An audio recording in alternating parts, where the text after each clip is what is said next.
Ah, Satabro Sate. Ah, Satalavo. Oh Lord, how we long to be in your presence.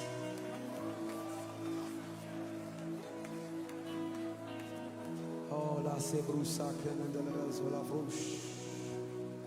Alades, soti brase.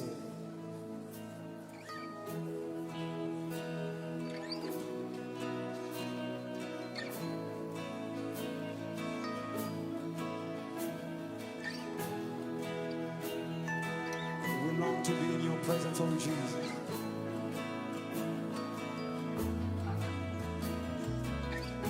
Continue to worship him in this place.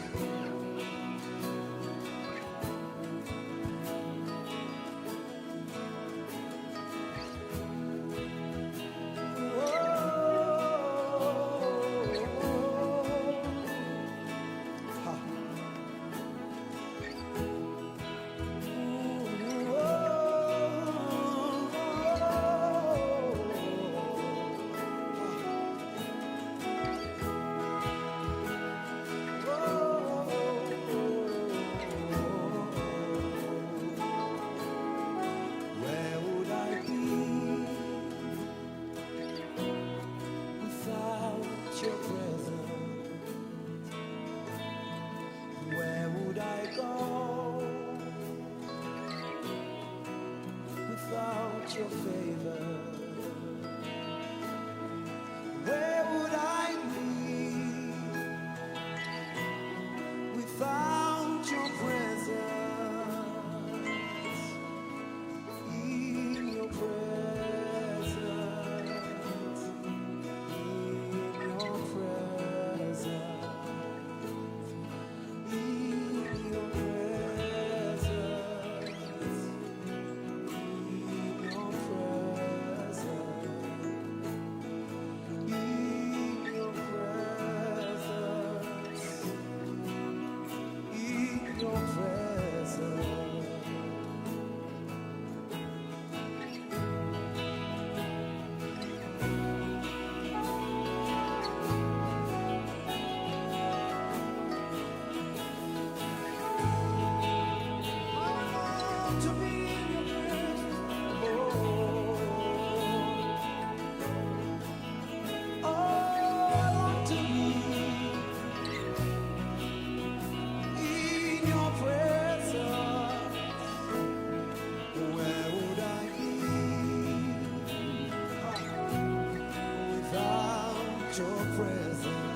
in your presence.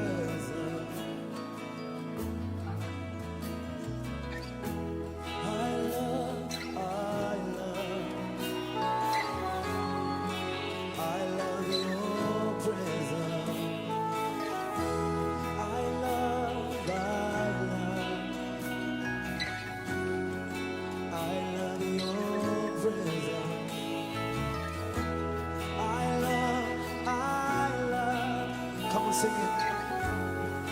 I love you, Jesus. Can I hear the audience say? Sing it. I love your presence. Come on, choir, sing it. I love your presence.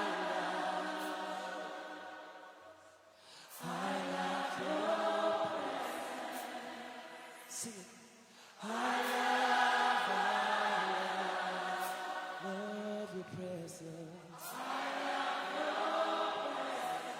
Sing I love, I love you, Jesus. I love you, Jesus. Sing I love,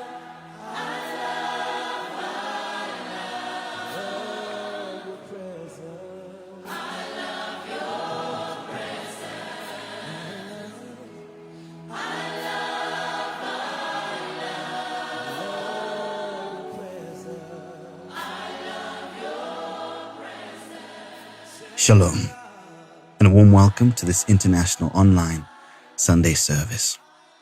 We are so glad that you can be a part of this service today. Today is officially the last Sunday of the month of June, and now we've crossed over into the second half. In fact, we're crossing over into the second half of the year. Now, the first half of the year was marvelous indeed. We saw the voice prophet Emmanuel Makandiwa loading our arsenal with weaponry against the enemy, creating a battalion of individuals, believers, that will confront the enemy and bring to naught all of his plans. And so we're grateful and we celebrate what God is doing in this time, in this year of excellence through his friend, Prophet Emmanuel Makandiwa. I'm joined in studio this morning by Pastor Chukuni, and in a few moments we will be introducing the voice. Pastor Chukuni, it's always good to be here. Welcome. Thank you. This issue of witchcraft, the voice is really excavating this issue. He's not leaving neither a jot or tittle unaddressed. It's amazing how the voice, our father, Prophet Emmanuel Makandiwa, has been teaching on witchcraft and opening our eyes, making us see what has been hidden from us. Last week, phenomenal. I couldn't even say a word after the message. But it was a topic that I'm probably a bit sensitive to. And economic witchcraft is not something that we can take lightly, especially given our environment in Africa, and more so in this nation, Zimbabwe. The issues that he was highlighting, the witchcraft that he was bringing to the fore or bringing to the light, is something that we were getting used to, in a sense. And it was kind of like becoming normal. You know, when beard grows on a man, it only takes a visitor to notice that this beard is going out of hand. When the beard is growing, those around you might not notice that something is going wrong with you because they are used to seeing you on a daily basis. And the ills of society. I'll give you a very good example. Imagine you've got a dysfunctional economy. You have got probably 90-something% unemployment. And there is a lady, her pension's eaten up by money that has been inflated, hit by inflation.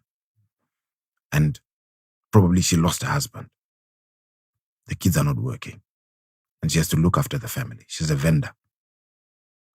And she has to go and look for the market where the people that buy are, in a small spot in the city. Yes, like the voice said, it might not be good for somebody to vendor everywhere, but it's an abnormal environment. And that lady, where she's got no other source of income, and you find somebody born of a woman who also has a mother, who comes, not just displaces that lady, but takes what she's been selling, takes her capital, takes her profit, takes everything from her. And she's charged, she has to pay a fine. And the unfortunate thing sometimes is some of these people that take these things, they eat the stuff. They take those wares, they sell them elsewhere. And our Father is coming and is exposing that nature of witchcraft. We were getting used to this, seeing running battles between people that are trying to survive and the police. Yes. And it's wrong. Very wrong. So for me, it was quite a very sensitive message. These are the depths of witchcraft. Indeed. You know, you notice as well that in this issue of witchcraft, it's almost has a certain level of trickery, or it's sort of conniving, because with a particular curse imposed because of witchcraft, it allows you to go out and try and make efforts And yet it puts you at a level where no matter what kind of effort you put, you fail. Exactly. You look at Africa, resourced in abundance, immeasurable wealth, right under our feet. Remember what the voice taught us a couple of months back, that if we were able to tap into the resource under our feet, Africa would be the best. Africa would be the best. Can I give you another example? Yes. After the voice opened our eyes last week, somebody wrote a comment from another country, and they were saying civil servants in that particular country had been given a 50% salary increment. And a few days down the line, the fuel price was increased 150%. So it's a negative of 100%. And yet it seems like a positive. The timing of it, the implementation of it, the agenda behind, probably the poor man is easier to control. But this is all coming because of a man that has chosen to sacrifice his own life so that we may know witchcraft in its real sense. The true reality of witchcraft, what it actually is. As you spoke about that, it just reminded us of a teaching, in fact, part of the teaching that we were given by the voice concerning how if there's ever been a charm or an instrument that's been used to manipulate people more than any other charm or instrument, it's money. It's like trying to blind someone's eyes with a gauzed fence. But we're getting help. We are getting help. And a lot of enlightenment. Pastor Koramba, because of the teaching last week, our Father, the voice, then highlighted the real definition or probably a group of people that was called the ecclesia, or that is supposed to be called the ecclesia anyway, in our time, the church. You look for the definition of that word, and it comes, or it highlights the aspect of democracy in society. And it is only because of the voice that we begin to understand that the distribution of resources should be done by the church. And yet, the distribution of resources, like the voice taught us, defines politics. And yet the church has been pushed away from politics. If the church were to affect or try to affect politics, then you will hear those that have been practicing witchcraft say the church shouldn't be involved in politics. And yet it is the very foundation, it's the very reason why we are the church, the ecclesia, those that are supposed to be distributing resources to the citizenry. You highlight a very powerful point because it draws on the foundation of what we'd like to consider one of the pillars of the foundation of the ministry of Prophet Emmanuel Makandiwa, life. He is giving us the truth of the gospel, not so that he prepares us to go to heaven, because heaven is where we are. He's giving us this information because he is training us on how to be the ecclesia on earth. Exactly.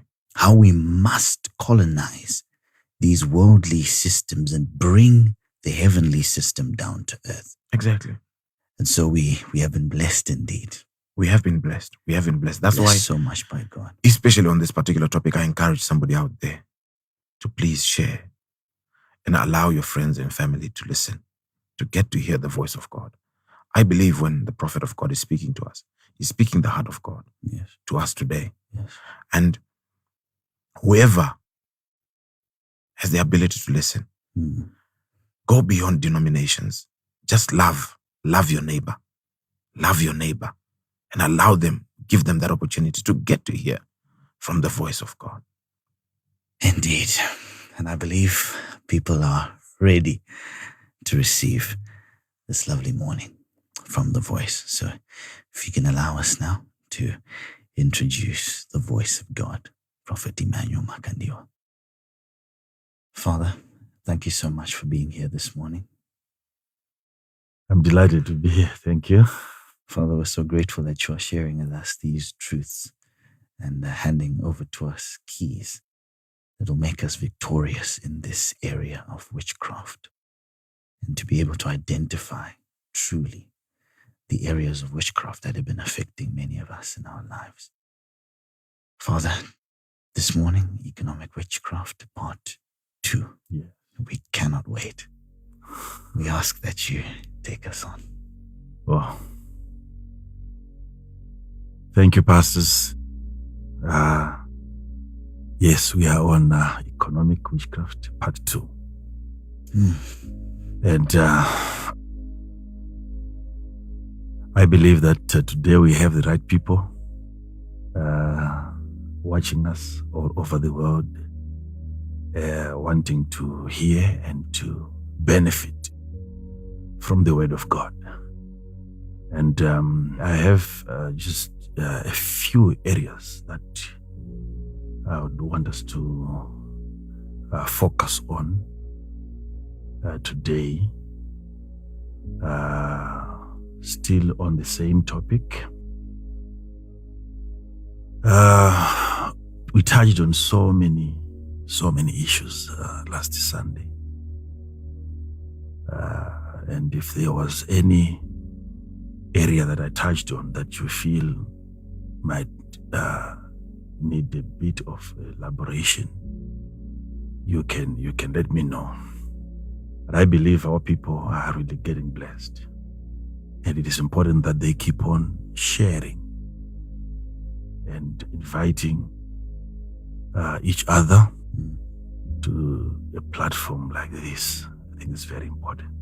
This probably could be the best gift that you can ever give to somebody, letting him know that those people are back again. We really want to transform your life.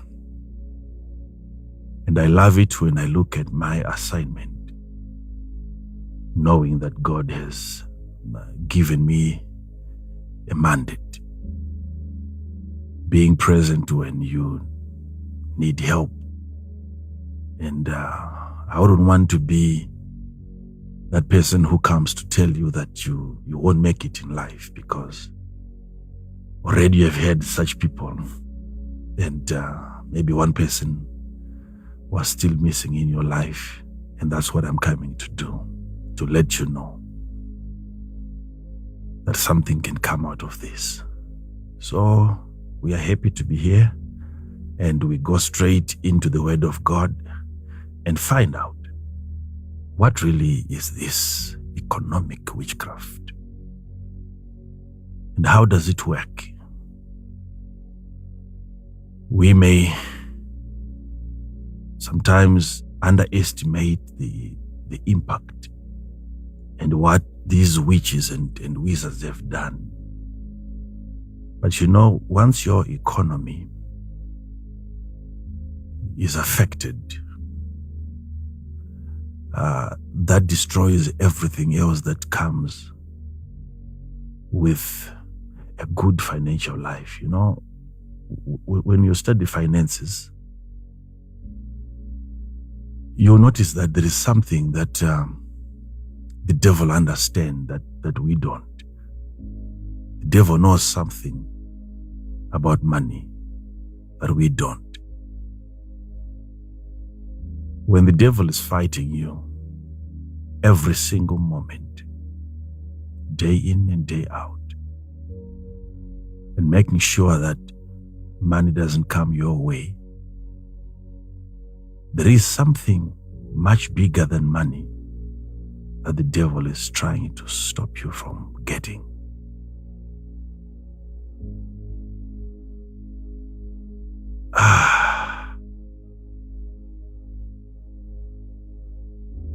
The joy that money creates is what the devil doesn't want you to have. And that joy is beyond money. What the devil really doesn't want you to have is not money. It is the confidence that money creates. When you begin to look at money from that perspective, then you start appreciating money more than you do right now. It is what it brings that the devil doesn't want you to have. What money brings, what money creates.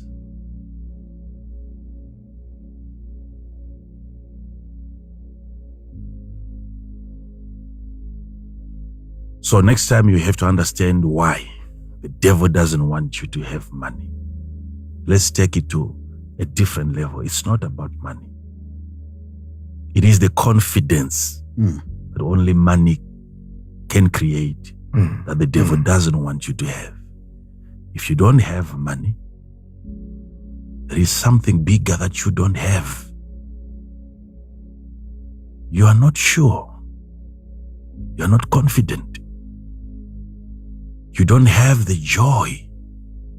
You may have the joy which is of the Lord, but there is joy that money creates.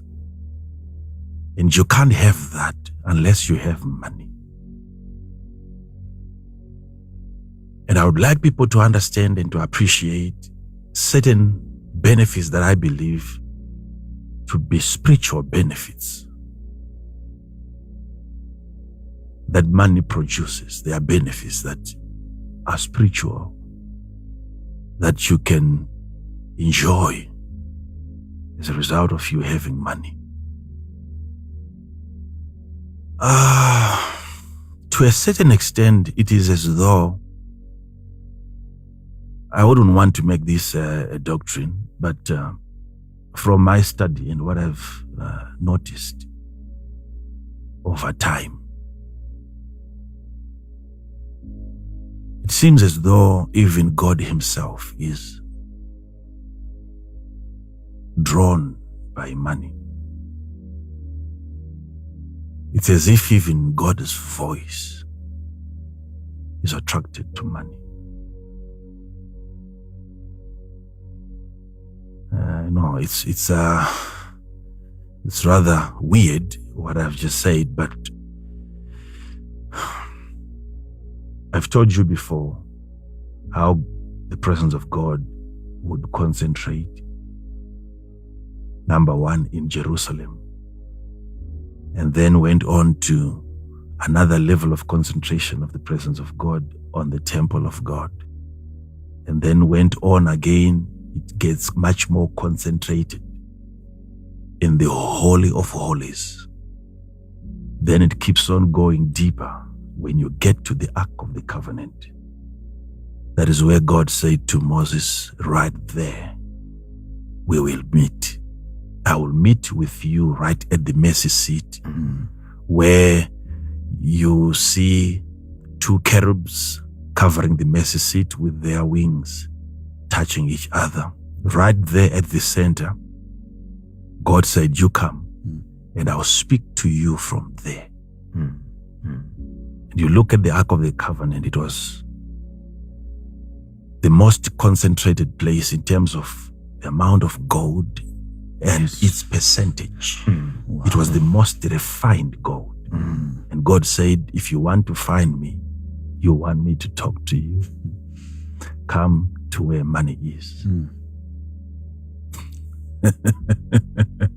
From the most wealthy place, I will talk to you.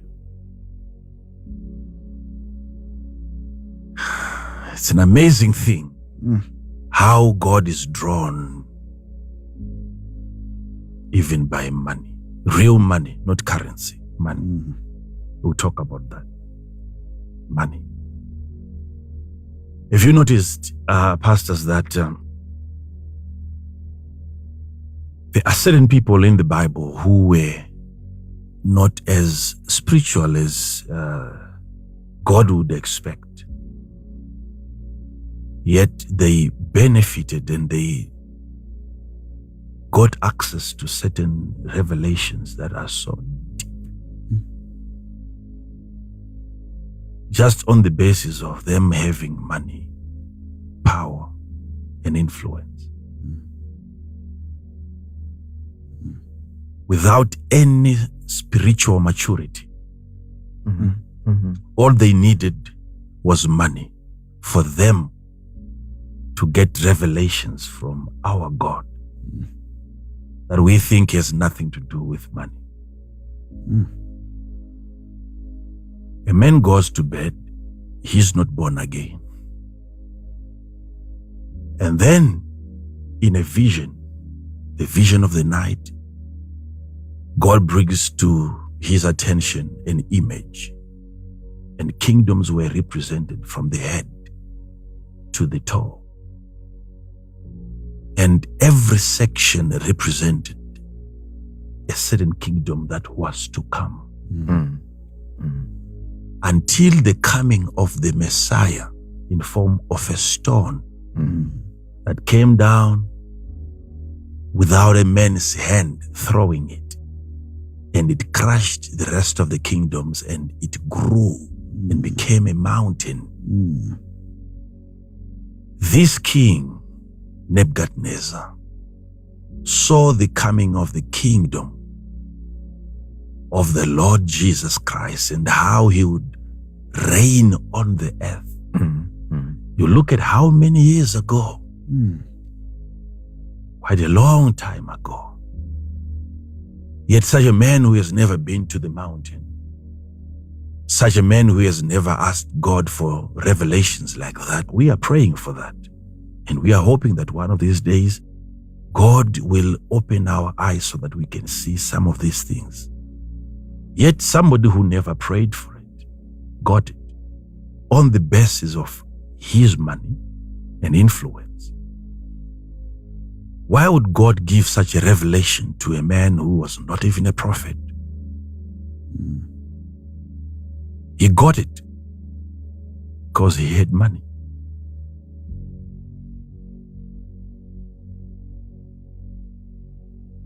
Now, when you begin to look at money from that perspective, then you understand that really money can become a divine advantage. By having money, you now have something that you can attract even the voice of God. I'm giving you a very perfect example here. Yes. Do you know, had God given that revelation to an elderly woman in Babylon who had no money, probably we were never going to have that scripture in the book of Daniel.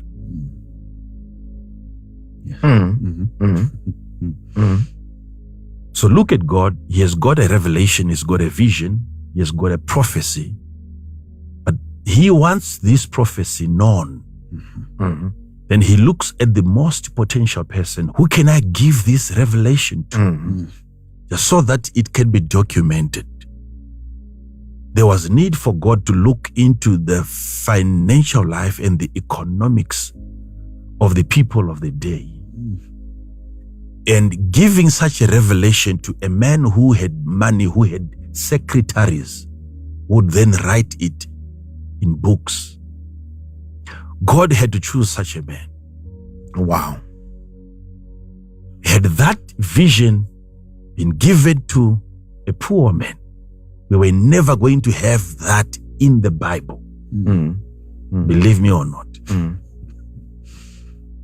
So God looks sometimes at your economy before he makes certain spiritual deliveries. You need to position yourself. When you start making money, it's not all about making money. God knows that the message that he gives to you can easily be financed. Okay? Yes, sir. Remember what I taught on last Tuesday on the publishing of the word. That God gave his word, but great was the company of those that published it. Yes. The word is given, but it calls for people that are great to publish that word. The Bible declares that through prosperity shall his kingdom and his cities be spread abroad. Through prosperity. We cannot talk of the extension of the kingdom of God without money. Now, why are you poor?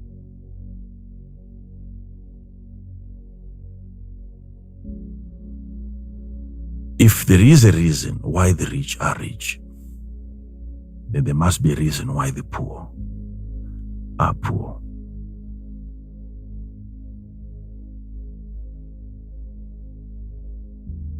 Can you agree with me, pastors, that you can't be rich without a reason? True, Father. True, Father.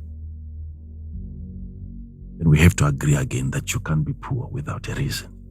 There must be a reason why people are poor.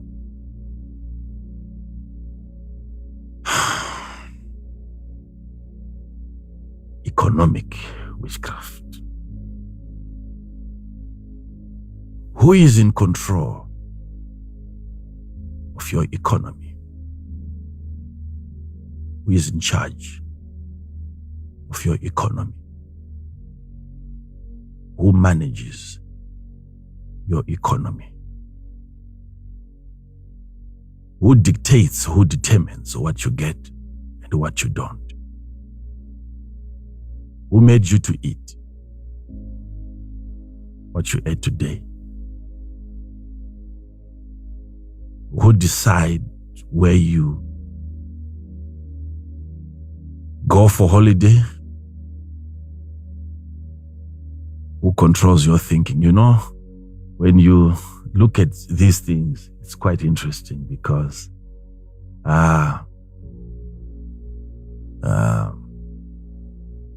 we have so many questions that we are not willing to attend to.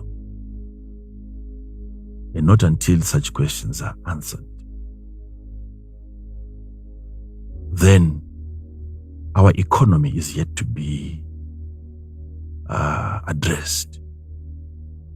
We have to look at certain outstanding questions that needs immediate answers. Why am I poor? Why is it that I don't have money, yet I have everything else?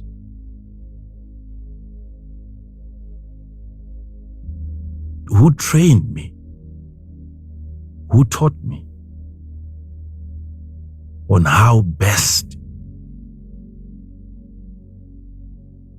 the poverty I have ought to be maintained? Because there is a maintenance of poverty.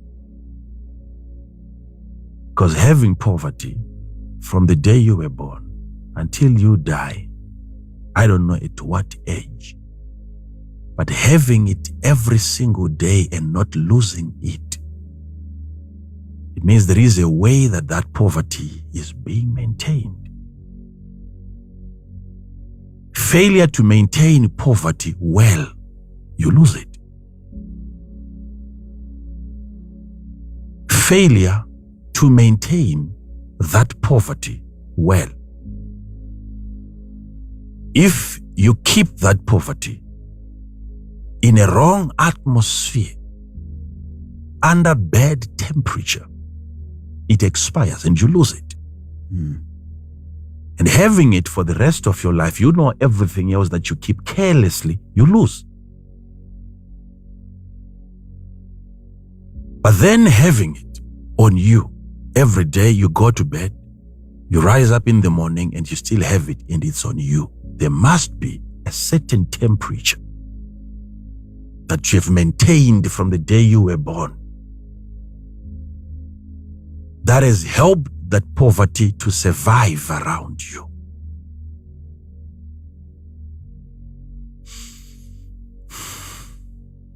So what are we going to do today, pastors,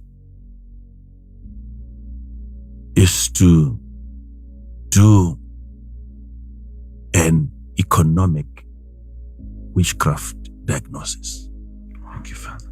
we want to diagnose, we really want to dissect, we want to open up individuals, look into their minds and see really where is this witchcraft coming from. Yes. Because you don't want to be the source of this witchcraft. You don't want to participate in your misery. You don't want to be part of the people who are making it hard for yourself. So we are going to look at indicators. We are going to look at signs that serves as proof that you have been bewitched. What to look out for, just so that you know that you are a victim of this economic witchcraft. What are those? Maybe today I may give you just 4. There must be indicators, pointers, things that when you look at them, you know, I am a victim of economic witchcraft.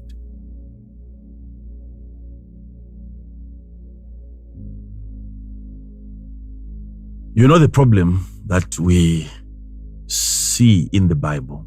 There is a problem in their solutions. In the Bible, there are problems in their solutions in the Bible. And it's most likely that every problem that you're going to encounter, somebody has once encountered it.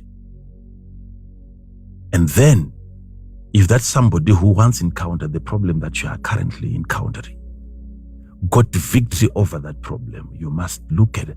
How did he get the victory over such a similar problem that you are currently faced with? Now, before I give you the first one, there is a man again in the Bible who was the king of Egypt, Pharaoh. This man was never as prayerful as some of you are. And yet he gives a very vivid description of his spiritual experience at the river in the book of Genesis, chapter 41. I want you to look at that, Genesis 41. Yes, Father. Verse number 1. Verse number 1. And it came to pass at the end of 2 full years that Pharaoh dreamed, and behold, he stood by the river. And it came to pass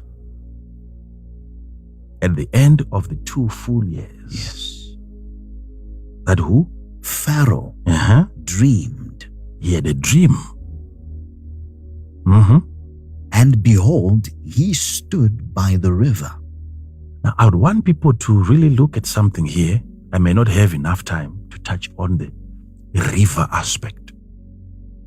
It is important that you don't only look at what Pharaoh is looking at. It is equally important that you consider where he was made to stand. You see, places are very important, and not just what is being seen by the dreamer. The mention of the river there is very critical. Very critical. Because it deals with something to do with the flow. But I'll come back and teach on that, the importance of a river, not just what he then saw. He was made to stand at a river, and then something came out of the river that you wouldn't expect to come out of the river. Yes. Right? Yes, Father. 7 kinds that came out of that river. Yes, Father. You can read it. And behold, they came up out of the river. Came up out. Came up out. So whilst Pharaoh was standing at the river, he saw something that came up first from the water and then out. Then that thing went to the riverbanks and started feeding. You can read it. There came up out of the river 7 well-favored kine. They were well-favored kine. And fat-fleshed. Fat-fleshed. Yes. And they fed in a meadow. Yes. So from the river, they went on to feed. Now, notice that they are not fed because they were feeding on the meadow. When they came out of the water, you wouldn't expect cattle to come out of the water, come out of the river. But when they came up and out, they were fed already. Yes. Now they went on to feed. Not so that they become fat. They went on to feed so that they would maintain their stature. Meaning wherever these kinds are coming from, they were feeding. They had a way of maintaining their lives wherever they are coming from. They are not starting to eat here. Wherever they are coming from, they've been feeding on something. So what they're doing here is only to continue with their lifestyle. Okay? So they are feeding. And then he kept on looking.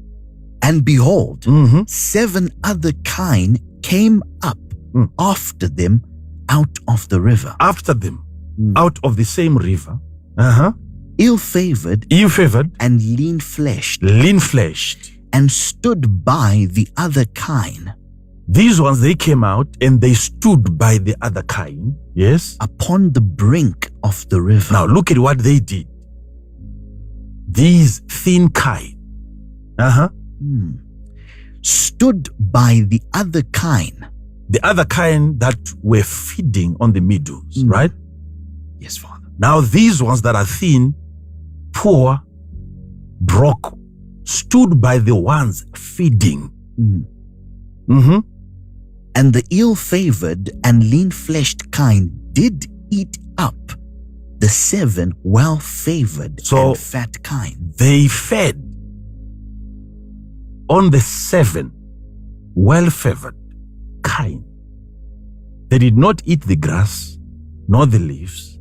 These are kine that are feeding on flesh instead of the vegetation. They are feeding on meat. They have a wrong diet. You have to follow this. You have to follow this.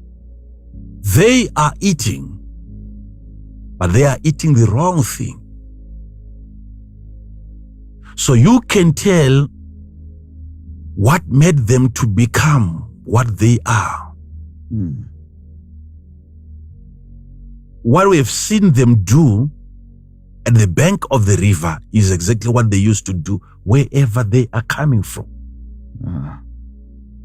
The fat are fed because they are feeding on the right stuff. The thin are thin because they are feeding on the wrong stuff. The rich are eating right. And the poor sometimes are poor because they're trying to feed on the rich.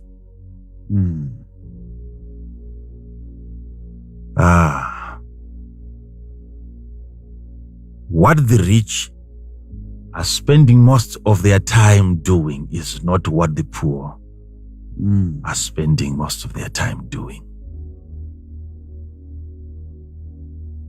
The poor are not feeding on what the rich are feeding on.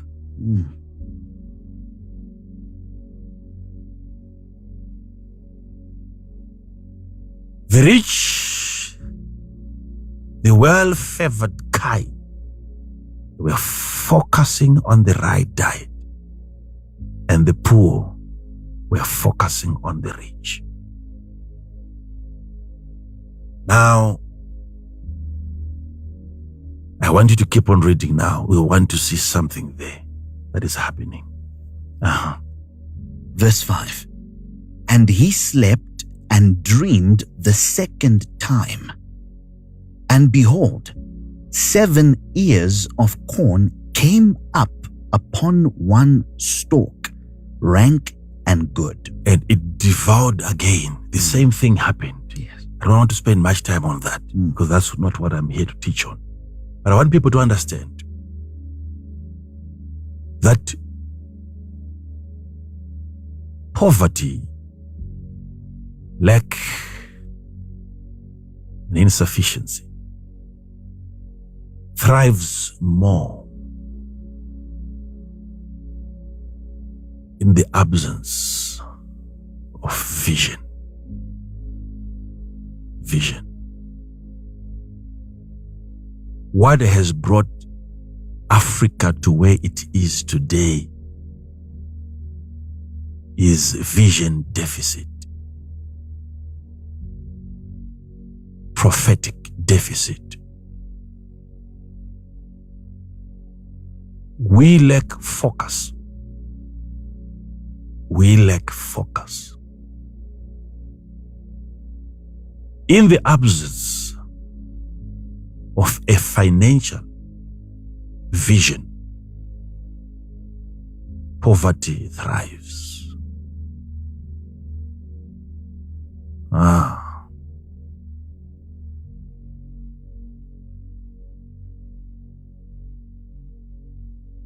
There is need that you have leadership that specializes in dreams and visions. And then a department that deals with the interpretation of those visions and dreams. Then you have a stable economy. Because famine must be perceivable. There must be a gifted person among us who can run to and fro into the future and pre-live for us upcoming events. See on our behalf. That's the responsibility of a watchman. A watchman must be given an advantaged place where he is placed far above everyone else. The most elevated place in this society must be given to a watchman.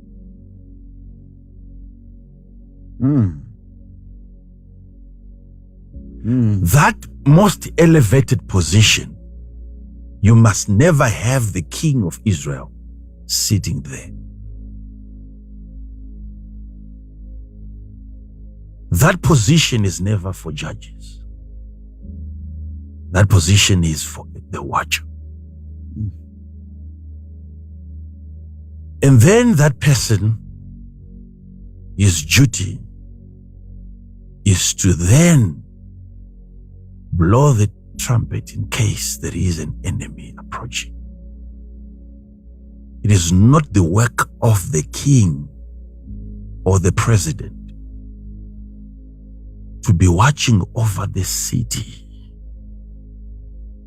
The leader must rely on the watcher, the man who sees beyond. And there must be a supporting structure, a position, an elevated place created for the watcher, so that from there he can see what is yet to come. I want our people to understand this. It matters where you place your watcher. If you say that's the highest position, I want to sit there myself, you have a problem in the city. Wow. Pharaoh was prophetic, but his dream needed an interpreter.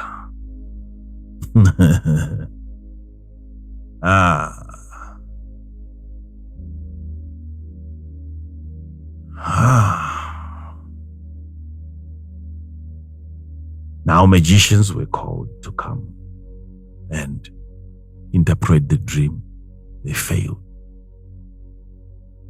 Even witches were invited. They failed. Until the butler and say to the king, now I remember there was a man. He once had dreams.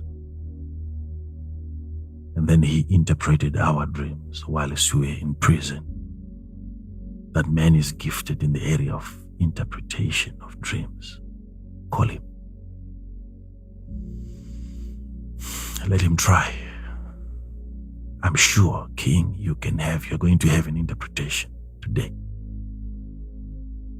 And immediately Joseph was invited to come. Then he gave the interpretation to the king. And then he told the king that don't look at how many dreams that you've had. It's just one dream. And the reason why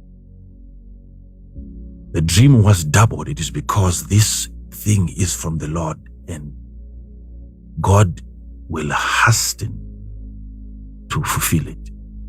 God will be so quick to bring this thing to pass. There's going to be 7 years of plenty and 7 years of drought, scarcity, poverty. And the 7 years of lack shall be so great that even the 7 years of plenty shall be forgotten. It's going to be terrible. So what do I do? And Joseph said, find a man who is discreet and wise. That was his recommendation. Appoint a discreet man who is also wise. Discreet means an ability to discern.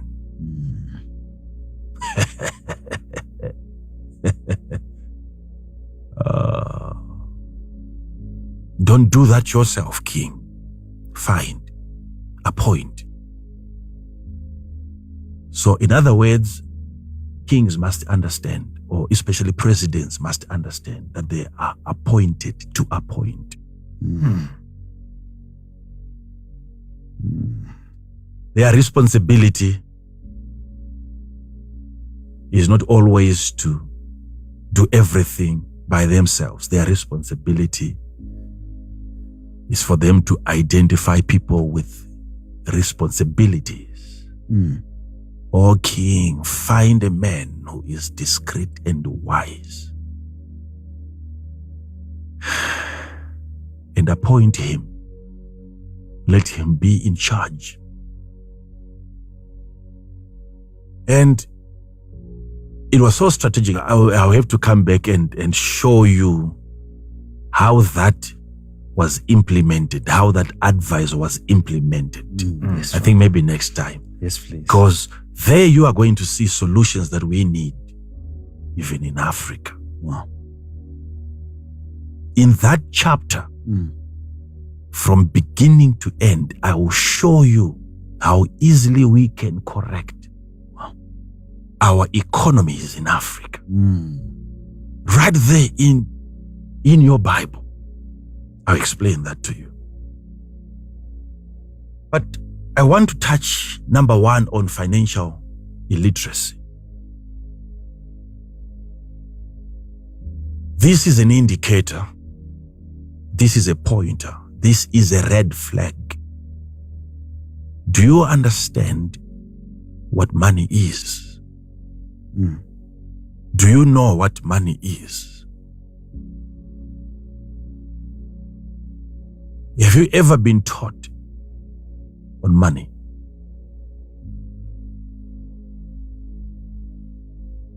If you don't understand what money is, then probably you have a problem. That's why you're failing to find it, because you don't know what it is.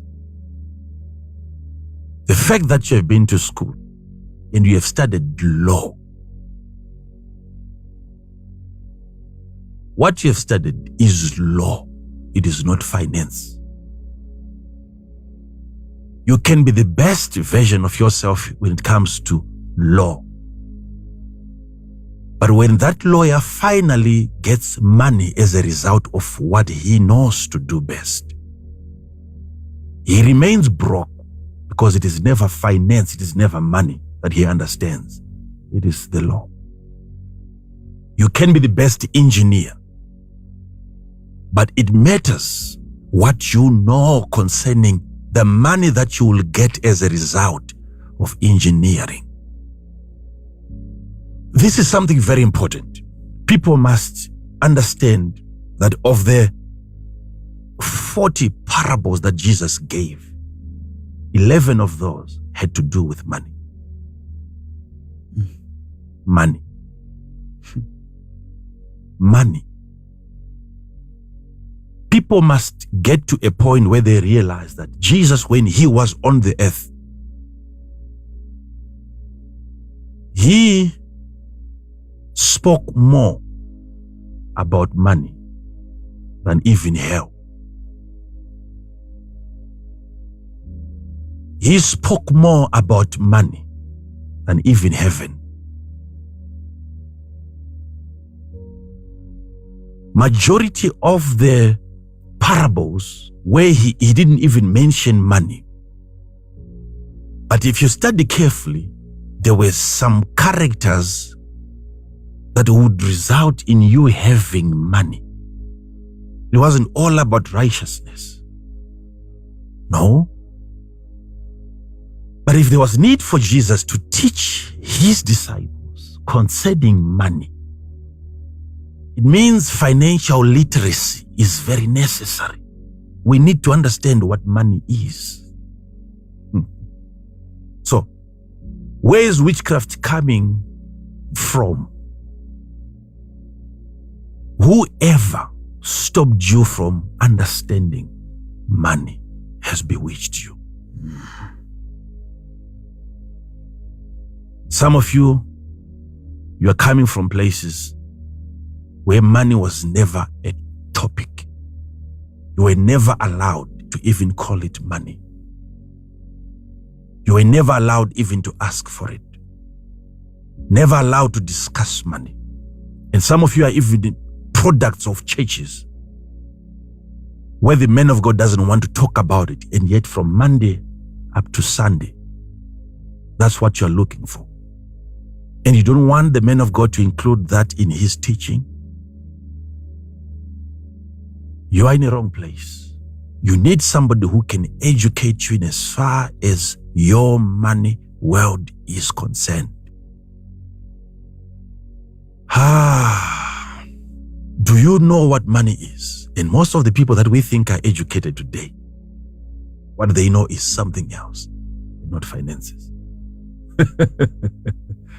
And because we don't know what money is, this is the reason why we leave money in Africa.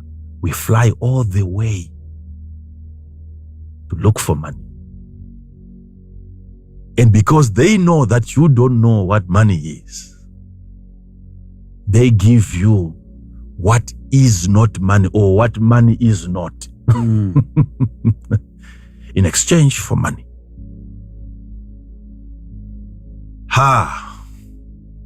Oh, yeah. You need somebody who can teach you on the importance of money. That if you are not in control of your economy, you are not in control of anything. If you are not in control of your economy, then there is nothing else that you are controlling.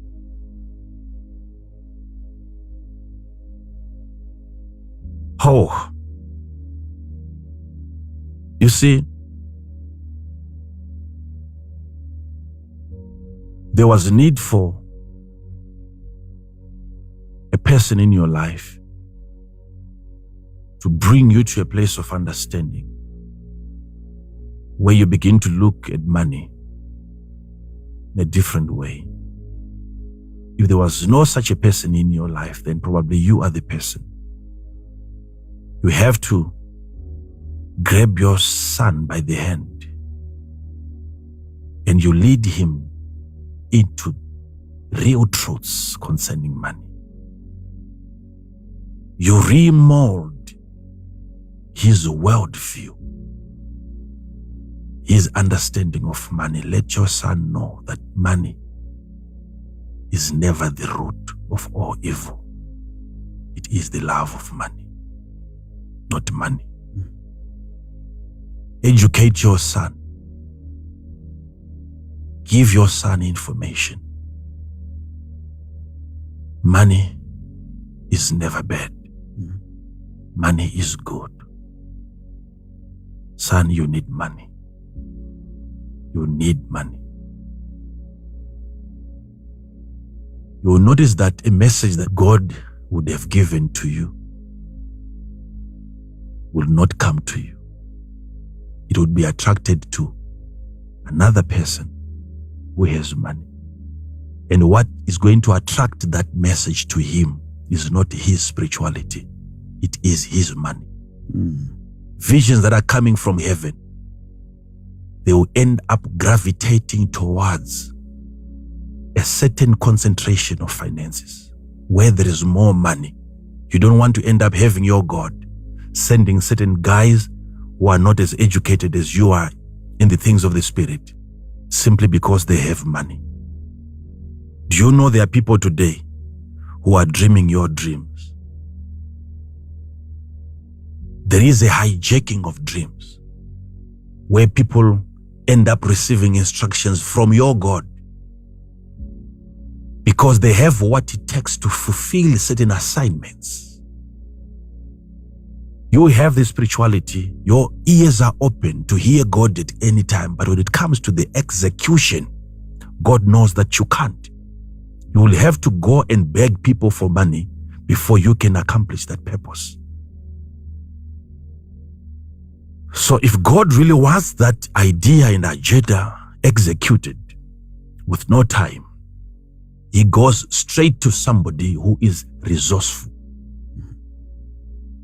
Not because you don't qualify spiritually, but because you don't qualify financially and economically.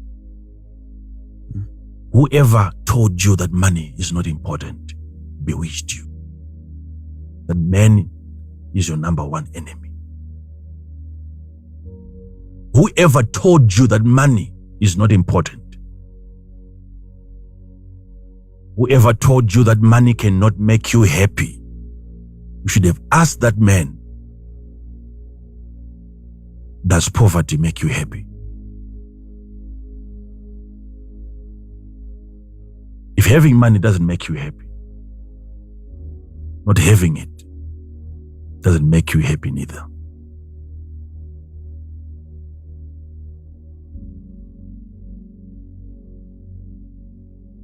If money is not important to you,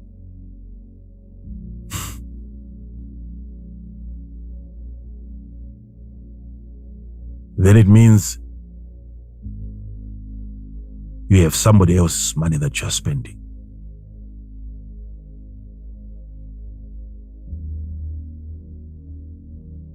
You are that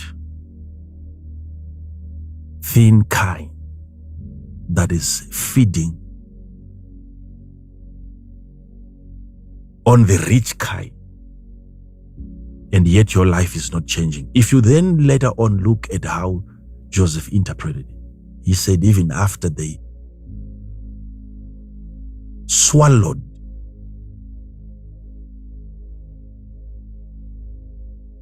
the well-favored kind, still their structure and their stature never changed.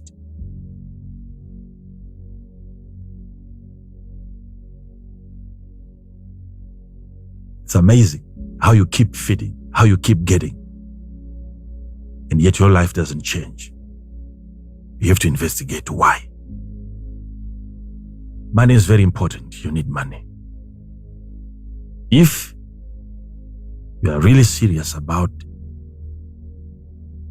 having your economy changed, you have to come as close as you can to your gadget. You have to look at me closely. Let me help you. Most of what you heard concerning money is wrong. This is the most accurate information that you need, that can help you improve your life. Without money, you can never do much. Believe you me. Without money, you can't do much. You can't do much. And by money, I don't mean currency, I mean money. You need money. You need money.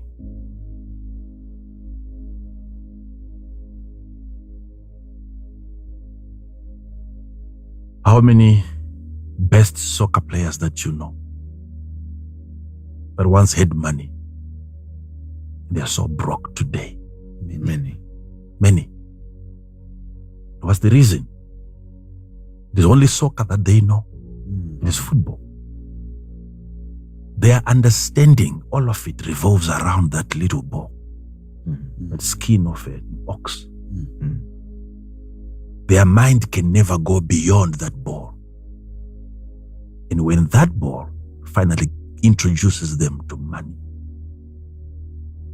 they can't perform all those skills that you see them performing in the pitch, in the ground. You can be educated, but do you know what money is? If what you know has nothing to do with money, then the day that money arrives, then you realize that there was a need for you to be educated in as far as money is concerned. What you're doing in life, if that finally gives you money, then you understand that money is something that you don't understand. When what you know finally gives you money or brings you money, then that day you realize that you needed to know money and not just what you know to do best. Keep on doing what you're doing. Keep on educating yourself. Keep on acquiring more knowledge in as far as your career is concerned. But what are you going to do when finally that career brings you the money that you don't understand how to spend it? Financial illiteracy is a sign that you have been bewitched. Know what money is and what it is not.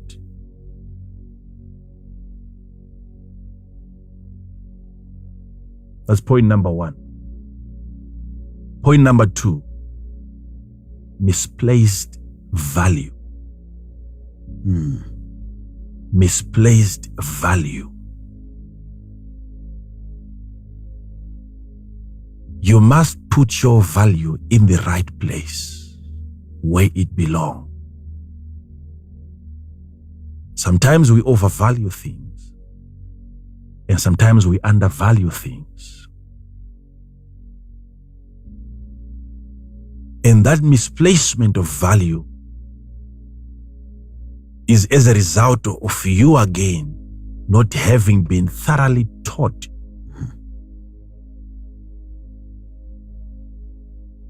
on finances. Do you really know what carries value?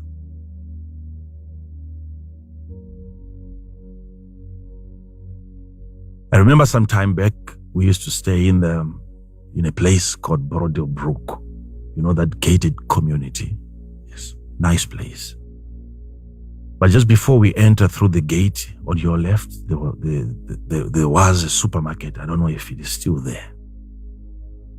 Went in there, bought some things, and somebody noticed that it was me. He wasn't a member of our ministry, but he was so glad he saw me. And right from the till, after having paid for what I'd bought, he accompanied me to the car, carrying my things, pushing the trolley. When we got to the car, I blessed him with all the blessings that you can think of.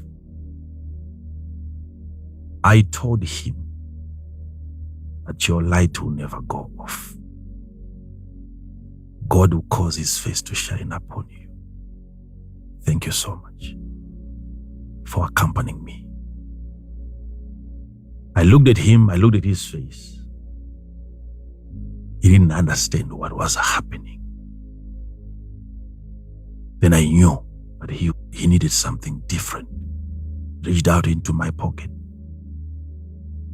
and gave him some money. Then he was so happy. Suddenly his face changed.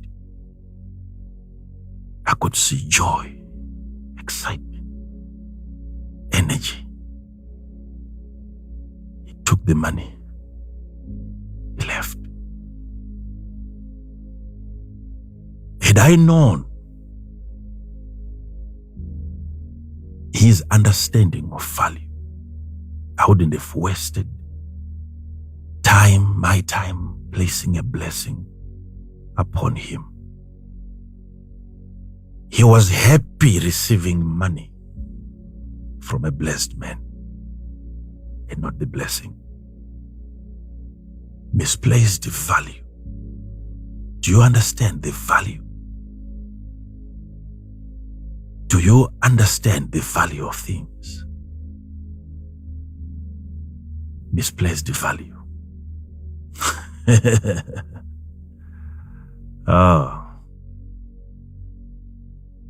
You see, we were discussing with my wife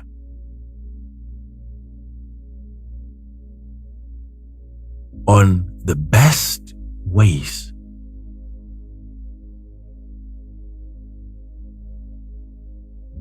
we can help people. I've shared this with you before. How best can we help people? How best? How best? And we reached a conclusion that the best we can help people is never their best. There are times when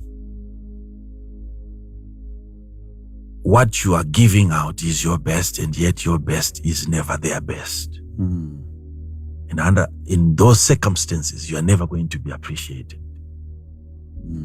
If your best is not their best, even if your best is their best, unless they understand the value of the best that you have done for them,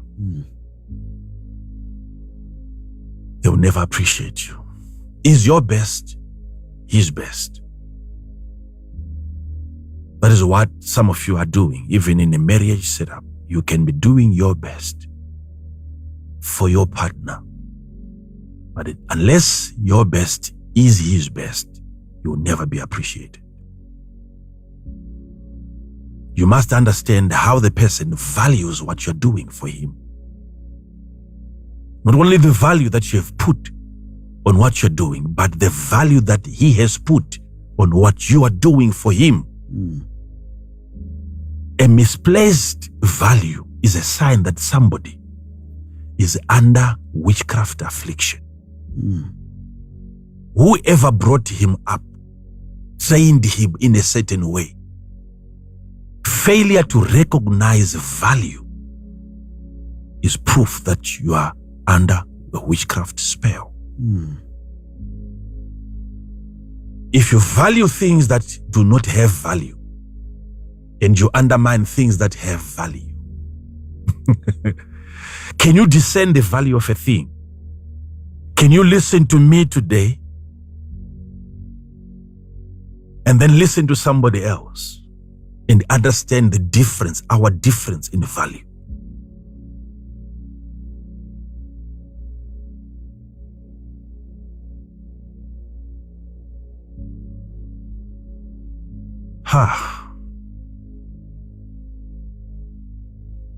Misplaced value.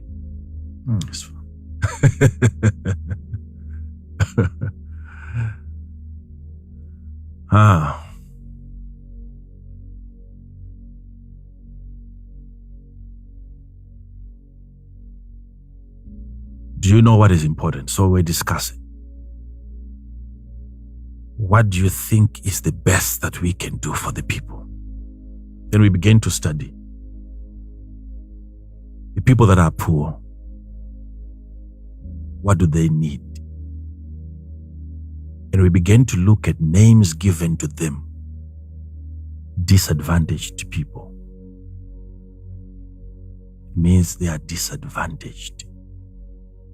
They do not have advantages. Oh my God. They are poor because they are lacking advantages. They do not have advantages that other people have. So the best we can do is to give them advantages. Let us come up with advantages, not cash. Advantages. But are you sure that the disadvantaged will celebrate an advantage? No. Misplaced value. They celebrate cash. Whoever brings to them an advantage is never celebrated. Disadvantaged. The less privileged.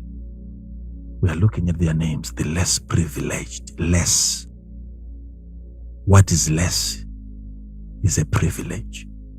So they don't have a privilege. So what do we give to them? A privilege. Because we've realized that they are in that state because what they don't have is an advantage, is a privilege. They lack opportunities. So let us create opportunities for them to make money. And it is not opportunities that they want. It is cash. So when you move around distributing advantages and opportunities to the poor, you will never be regarded as a generous person in our society. Unless you start giving people money, which is the wrong thing. There must be a creation of an environment where poor people can extract value out of. They can be effective. You give them a place where they can work and qualify themselves for the cash. If you give them the cash that they are unqualified for, that this is why it will soon depart from them. Because the day that money arrives, it will look for those qualifications. Have you worked for me?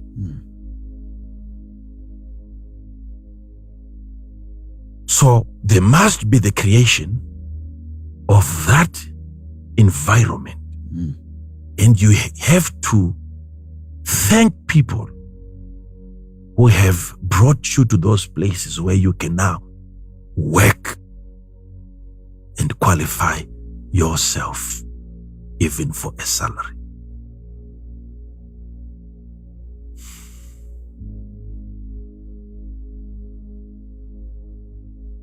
So present before them, I have an opportunity. I have an advantage that I have for you. I have a privilege and I have cash. Choose. You know what they'll go for? Cash. Cash.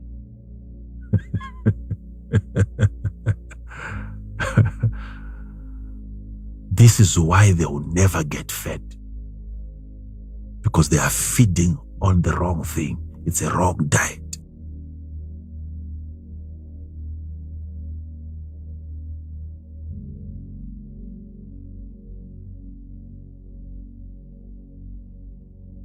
If you have placed your value on wrong things, wrong places, wrong people, people that should never be in your life. Who are those people? It's amazing, pastors, how, I've identified principles in the Bible that are so hard to identify. Where you have in the Old Testament a prophet by the name Elisha. He has a servant. He's armor bearer. And then he hands over to him a rod that carries his anointing. And he tells him, go and put this rod on that young man who is dead, and he will come back to life. And the prophet remained, he stayed in the mountain, convinced that his servant, given the anointing and the grace that he now carries, is going to execute that resurrection mission. He's going to raise this young boy from the dead. But something very critical was given to him in form of a direct order, an instruction. Do not greet anyone in the way. Salute no man. Then he got to the place, placed the rod on the young man. And there was no resurrection but took place until the prophet picked it prophetically that I have to follow and do this by myself.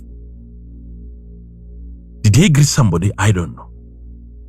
But why would the prophet say, salute no man? Why? If saluting a man is a form of respect, had it ended there, I wasn't going to have a problem. Now you have Jesus telling his disciples, enter not into the cities of the Gentiles. You see, he said, I've come only for the lost sheep of Israel. Yes. Right? Yes, sir. And he tells them, go for those. But don't enter into the house or into the cities of the Gentiles. Okay? Not because we are inferior. Get that? Don't make a mistake there to think that so Jesus didn't prefer us. He preferred only the Jews. No, he said, I have come for the lost sheep of Israel. That doesn't mean that he didn't come for us. No. No. The lost sheep of Israel. It was Israel that was lost, not us. Okay. Wow. So they needed more attention than us, the Gentiles. We were never lost as Gentiles because we never had the law. We had never broken any law because it had never been given to us.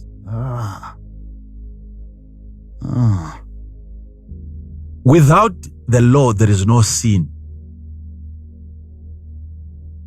Sin was in Israel. Because they had the law.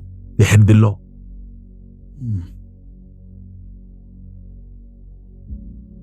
Okay. That's for another time. But can you imagine that passing through a wrong place would complicate the outcome? You finally get to the Jew, and your assignment gets complicated on the basis of you having interacted or even saluted the Gentile on your way. What is that? He's telling us of a very powerful principle that on your way to your destiny, it matters who you meet and how you interact with certain people. Relationships are very important. There are people that will contaminate your mission if you are not careful. The impartation that you got, the grace, the power, the abilities that you carry can be tampered with by a mere salute. Associations are very critical. Understand that.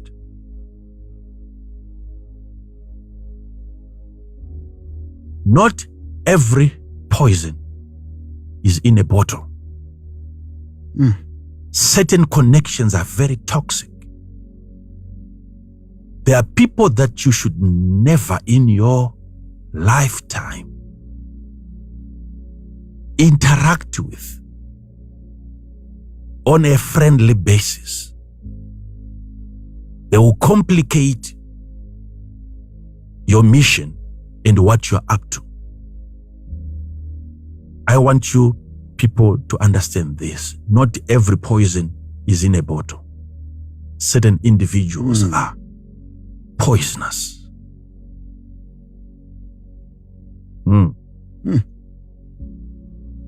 So this is very critical. Misplaced value. You have a person in your life and that person doesn't carry value, and you want to be a person of value. Were you good the day that you got involved in that relationship? Did you have enough information to even choose that person as your friend?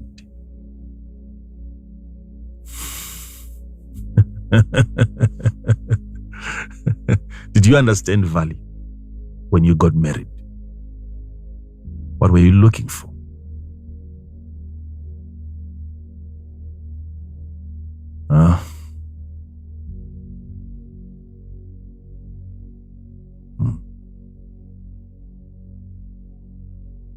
Did you have enough knowledge, enough information?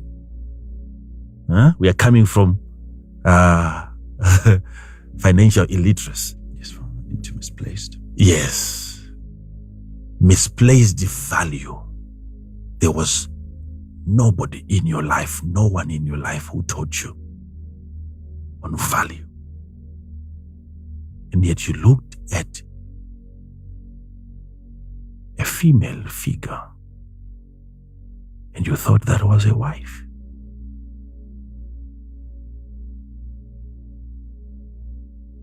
And only to realize 2, 3 years, 5, 6, 7 years down the line, but she's not a wife after all. She's a concept. You could be married to a prototype. That's not what you were looking for. But you chose, you made a decision before you were informed. And now knowledge is bombarding you. You now know what to choose after you have already chosen. And you are crying to the Lord. You don't know what to do. You no longer have an opportunity to choose because you have already chosen.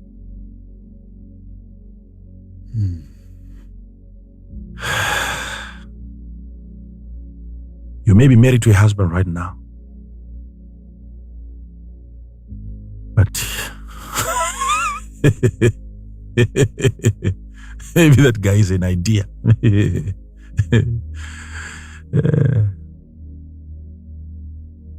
You're in trouble. You placed value where it doesn't belong.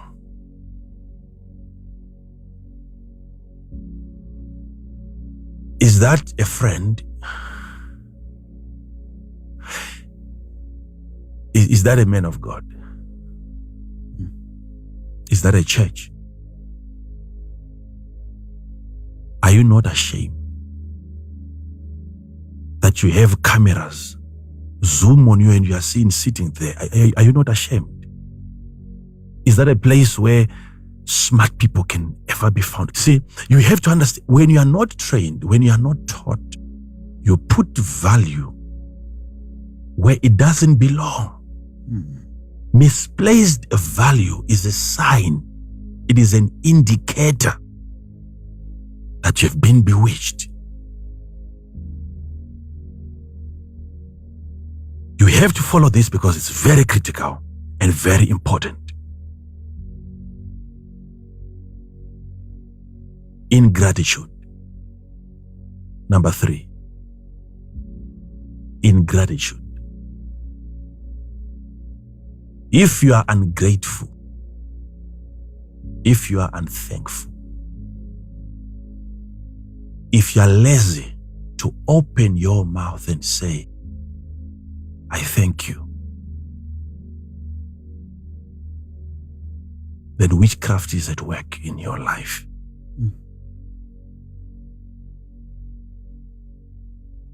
It's something so simple, and yet billions of people cannot do that. Very simple topic. Because everyone who is ungrateful right now thinks they are so grateful. And the reason why they don't know that they are the ones that I'm talking about is because they are under a spell. You think I'm talking about somebody else. I'm talking about you. Do you know that you can take gratitude to a level where it can become an occupation? You can live by gratitude. You can feed your children just by being grateful. Oh my God. I really want to help people here. It's not enough for you to be grateful. You have to be grateful enough. It's not enough for you to be grateful. You must make sure that you are grateful enough.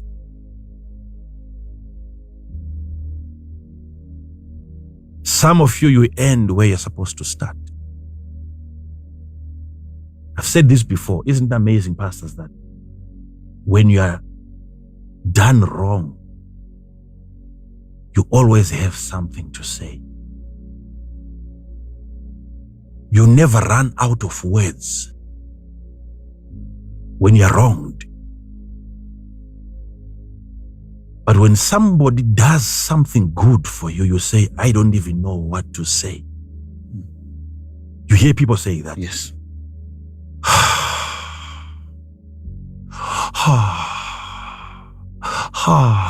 I don't know what to say.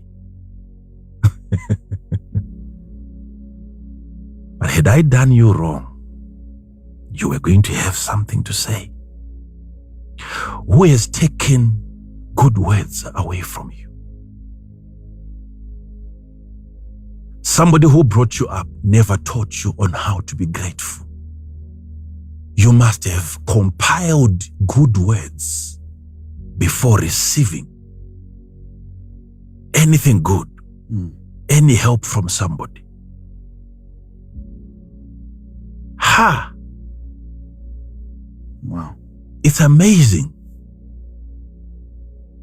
Do you know that when we were just starting ministry, there was a day, if some of you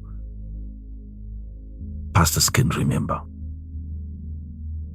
when we moved from the cathedral to the state lottery, and then I realized that the people around me were so broke.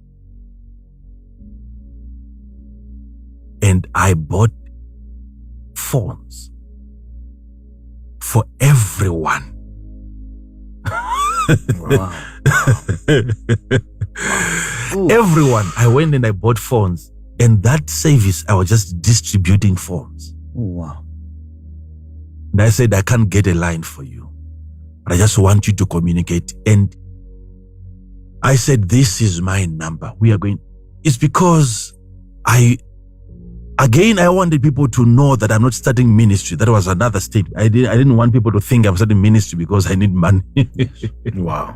Yeah. Everyone without a phone left with a phone. Brand new. Sealed.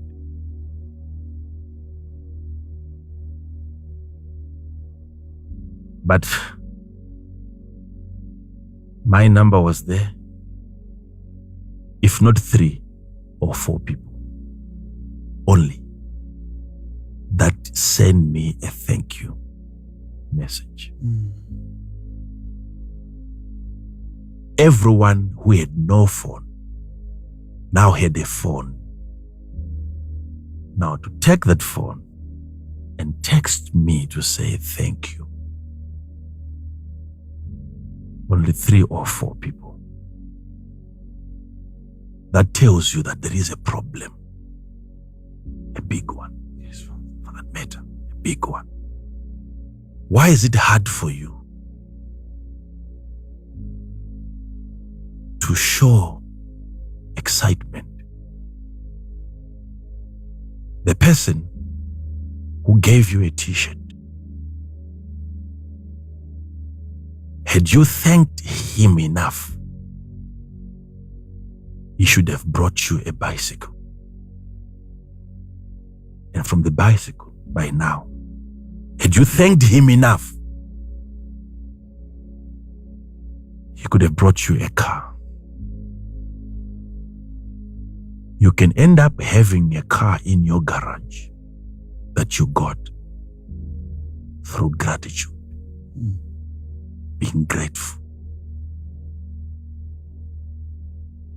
Any person who blesses you with whatever thing that he gives to you, he is just trying to find out whether you are the right person. He will get to know after blessing you that you're not the right person. You will find out after giving you. There are people like that, pastors, that as soon as you bless, you lose your joy. And most people are under that kind of a spell that is affecting your economy and gratefulness. Are you thankful enough? Are you thankful enough? Are you thankful enough?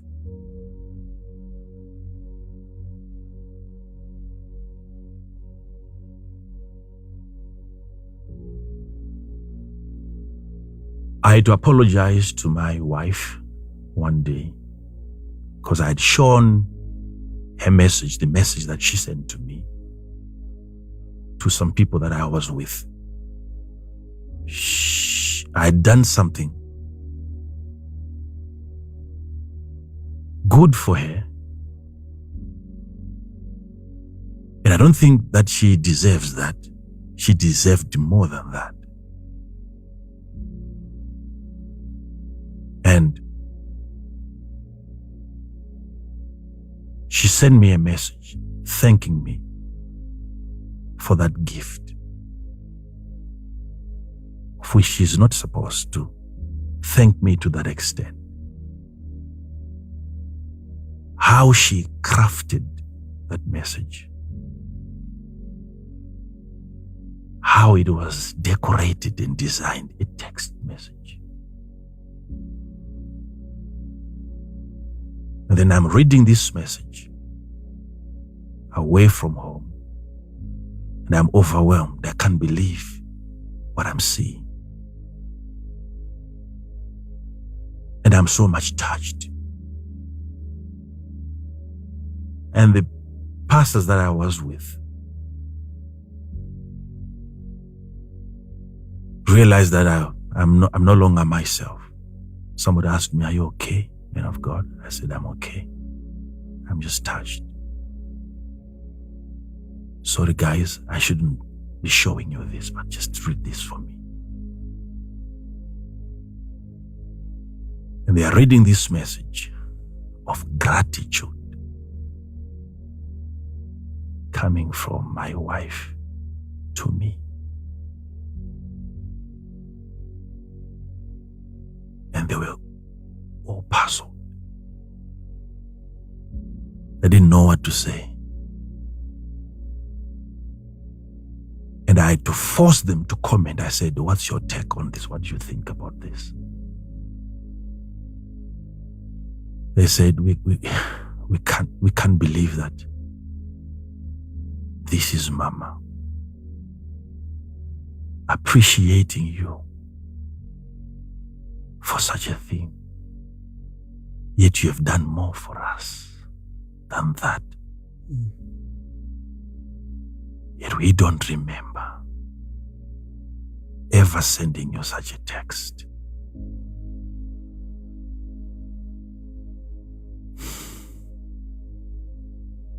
It's a serious revelation. Here you have somebody who deserves it, who has worked for it.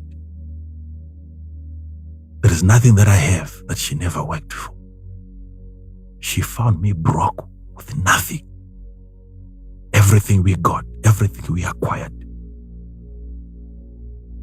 we were together. We worked together. And how can such an individual be the best person of all the people to send you the best message on gratitude? What is the reason? And the moment you are thanked like that, you start feeling like. In fact, one of the pastors said, this is what he said. He said, "My father,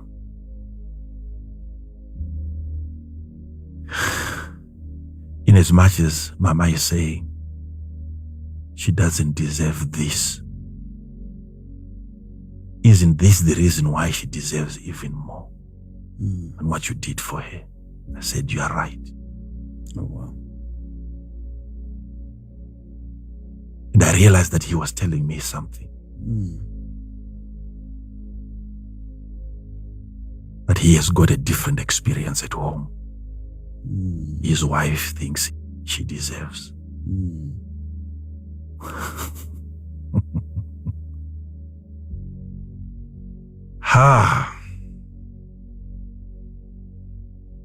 Whoever taught you and trained you to be ungrateful bewitched you. He has affected your economy.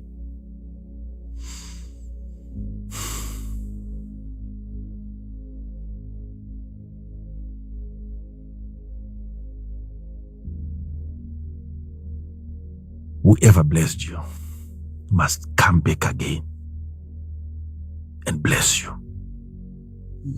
if you were grateful enough.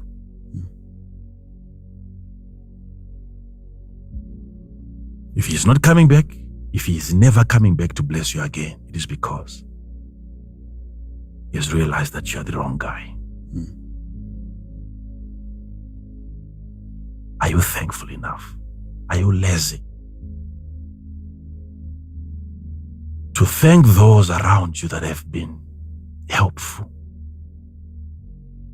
A card, a text message, a visit.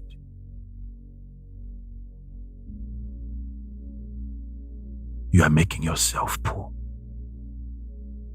I've told you from the beginning that there is a way that you are maintaining this poverty. Otherwise, it would have left you long time ago. But you are doing something which is so deliberate to maintain this poverty.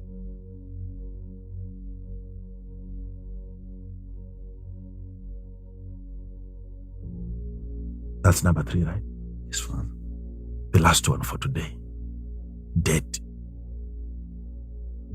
Debt.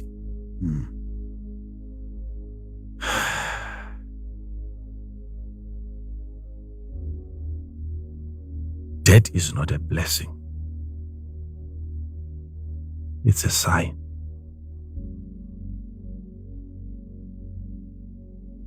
That you're bewitched. You need to be set free.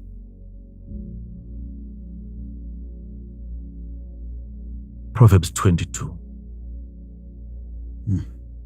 verses 6 and 7. The book of Proverbs, chapter 22, verses 6 and 7. Train up a child in the way he should go. That's financial literacy there. Train up a child. Some of you missed that class. You never had such a teacher who would train you from a tender age on how money works, on the importance of valuable people, on gratitude. You were never trained on all these areas that I've highlighted. As a child, you lacked that. That is why right now as I'm talking to you, you're like devastated. You don't know what to do. Because you're saying to yourself, I should have had this years ago. But it's coming to you today. But thank God you're still a child. You can learn. Train up a child in the way. There is a way. There must be the right path. Like I promised you, I will teach you on the pathway of money. Yes. Train up a child in the way. Yes. He should go. He should go. And when he is old, he will not depart from it. He will not depart. That information, that knowledge will keep drawing him back to that way. A way of doing things. Train up a child. Now he's telling you now the area. Okay. Yes. Remember those verses were not there. Yes, Father. Okay, like verse 6 and verse 7. It was continuous. Yes, Father. Now, this is the area where you need to train your child. Yes? The rich. Teach your son, your daughter, that the rich ruleth over the poor. The rich ruleth over the poor. And the borrower is servant to the lender. To the lender. The borrower is servant to the lender. The borrower is servant. Whether the borrower is a country, that country is a servant to the lender.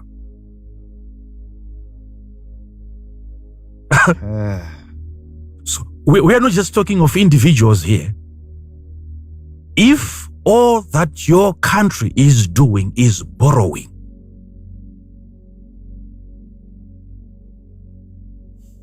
then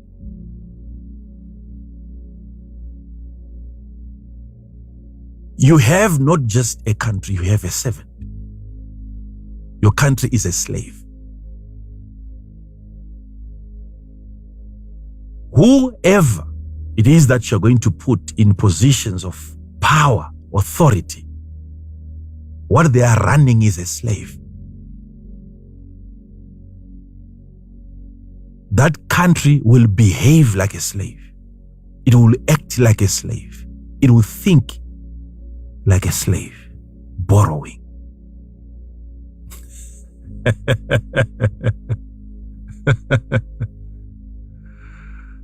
A slave. You are a slave to the lender. I'm not just talking about African countries here.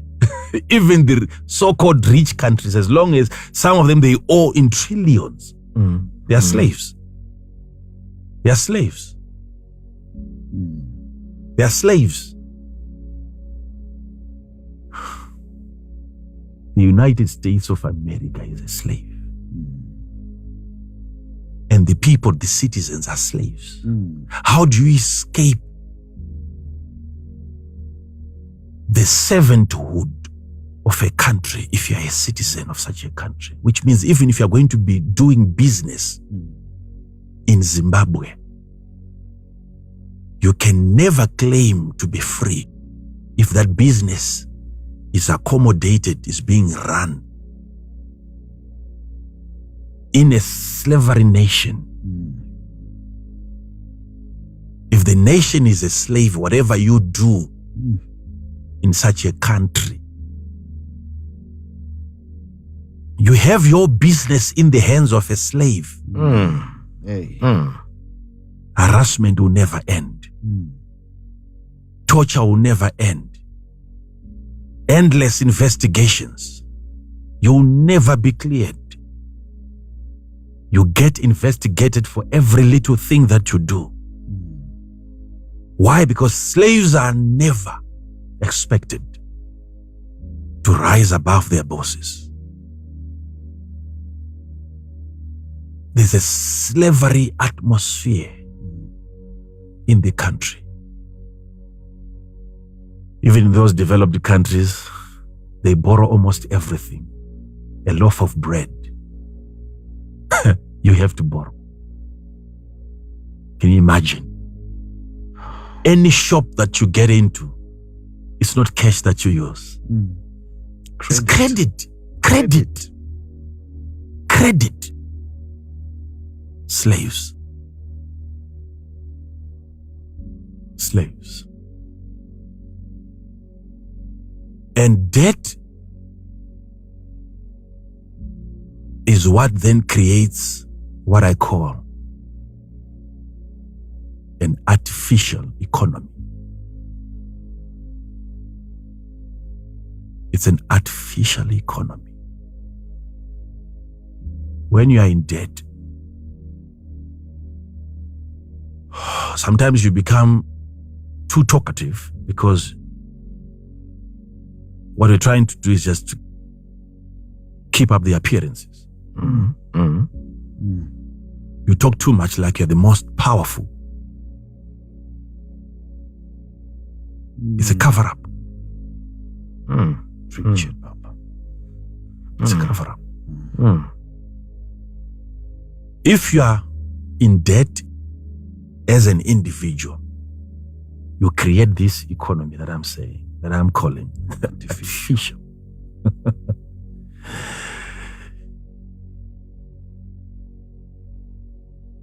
Why fake it?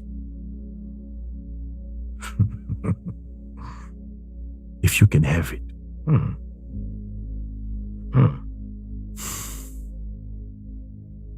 You'll have to incur the cost of maintaining a lie.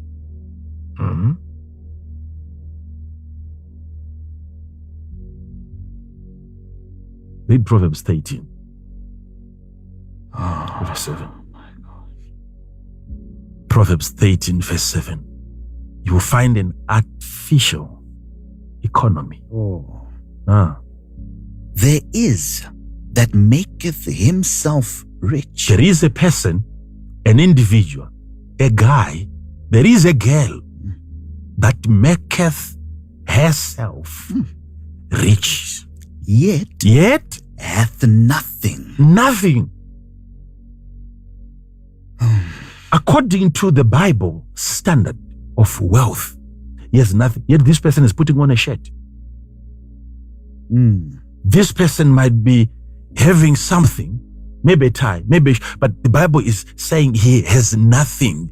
According to financial standards, he has nothing. But he goes around making himself rich, yet hath nothing. He has nothing. There was an investigation done on this gentleman. And they found out that this man had nothing, yet the image that he portrays out there, it's like he has everything. But there is that maketh himself poor. There is another individual that makes himself poor, yet hath great riches. These are two different individuals. Wow.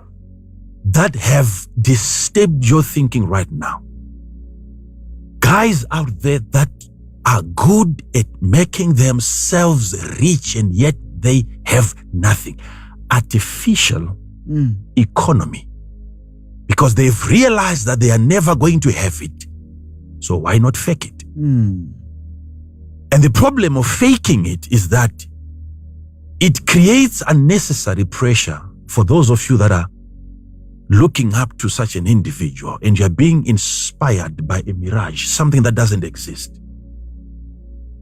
And you may even be under pressure if your wife cannot discern such an individual, because she comes home, she wants to understand, why is it that things are so hard only for you and yet other men out there are making it?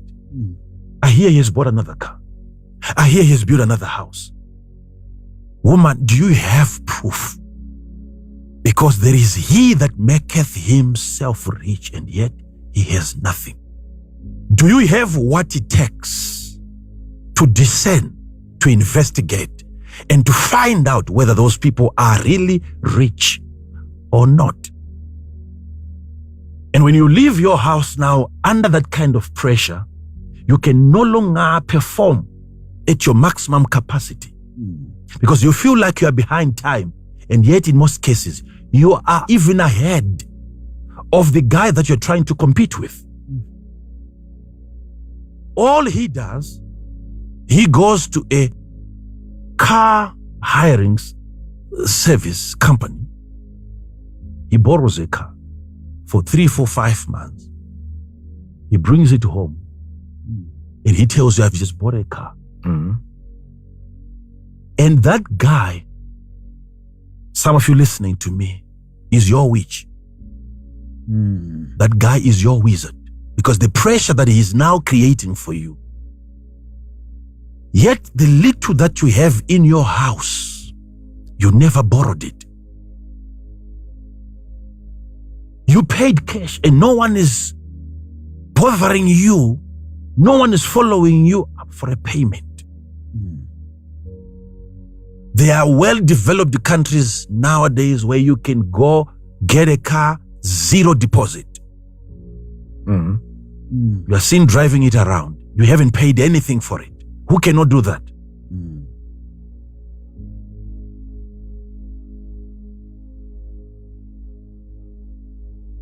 All that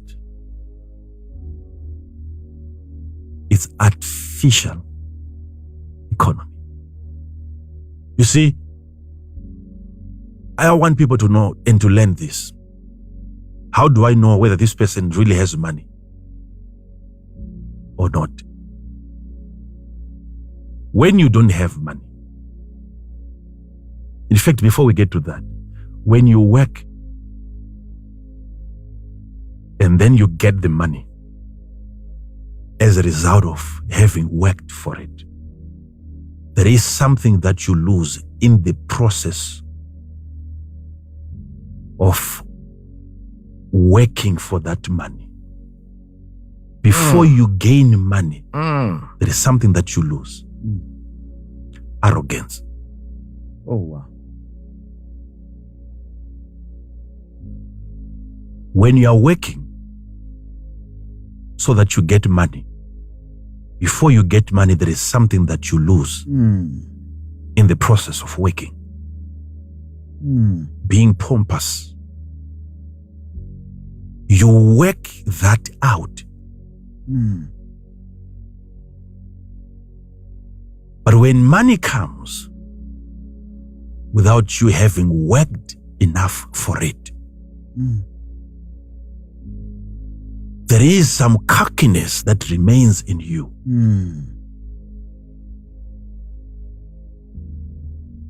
People that have really worked so hard and so smart for their money,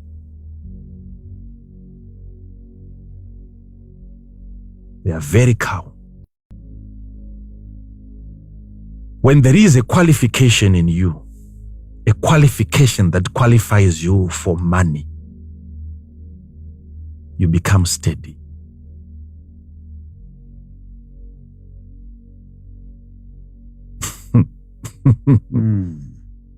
When you want people to know that you have money, you don't have it. The day you have money, you will not want people to know that you have it. Follow me. Follow me. If you still want people to think and to know that you have money, you don't need another proof. You don't have it. These are gems. The guy who moves around telling people that I have money, he doesn't have money. The day you find money, my brother, my sister, when you now have money, you fear people.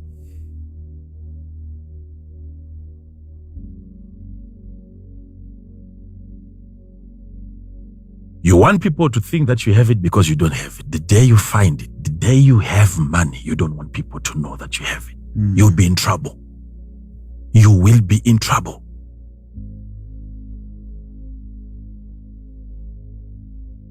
Don't be bothered by people that you think have. There is nothing. There is nothing. There is nothing. I know places, pastors, where you can go. I can hire any type of a jet. You can fly it into your country, keep it in your hangar, anywhere. Do you know, you can hire a plane. During that time when you have it, they can even write your name on the plane. And because people are so foolish, they don't know there is all these facilities out there ready to scratch other people's egos. There are businesses that are surviving on that. They know there are people out there who are so pompous. They want to portray a certain image. And these are people that are putting pressure on you now. Instead of focusing on your path and you move according to your pace. That guy who is telling you that he has more money than you is even admiring you. Because what you have, he doesn't have. He knows you more than you know him.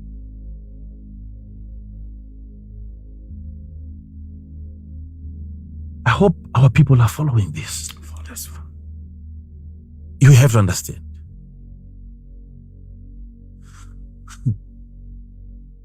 You have to hide it. When you find money, you have to hide money.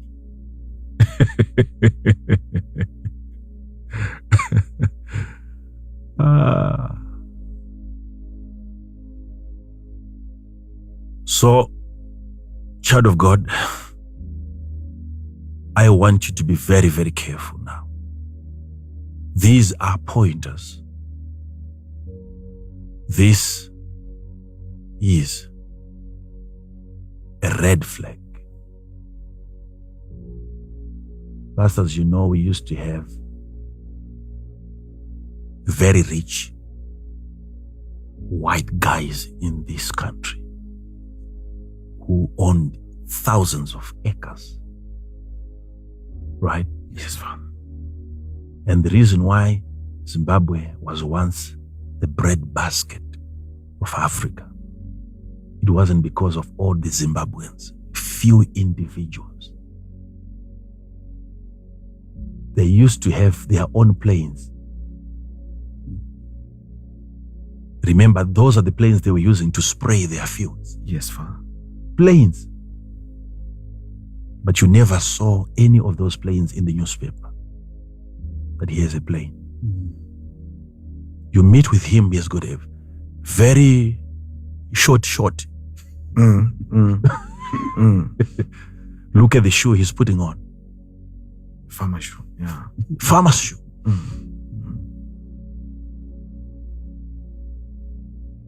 There is something that work does to the worker. If you're still arrogant, you haven't qualified yourself for the money that you claim to have. When you work for money, there is something that you work out of your system and out of your character. Hard work humbles you. You become submissive. You understand other people. You become more gracious. When you have money that you have qualified yourself for, hear this and hear it from me. Don't let anyone lie to you. This pressure is unnecessary. You are better than most guys out there. Move with your pace. Stop looking up to people who are below you. All they know to do, what you don't know to do, is talk too much. Become the best version of yourself. Don't allow anyone to manipulate your pace. Don't let anyone make you complain before God.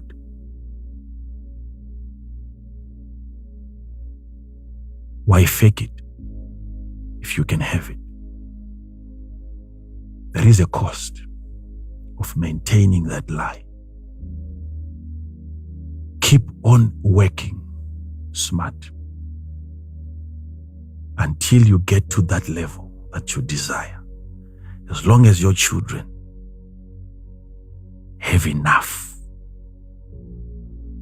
as long as you and your wife can have enough, as long as you can have surplus so that you can look after those you love, you are rich.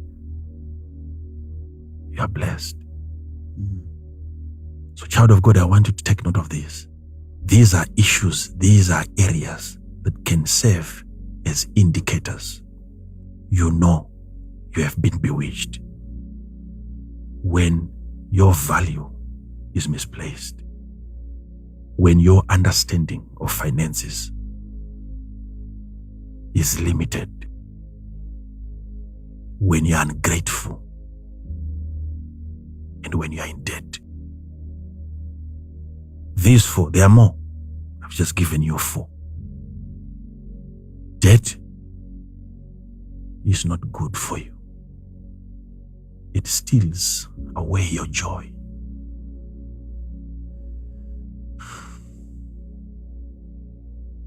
You are not a happy father if someone is after you. You are not a happy man if you have gone beyond the deadline. You are not happy. And the systems of the world right now are designed to make sure that you live like a slave.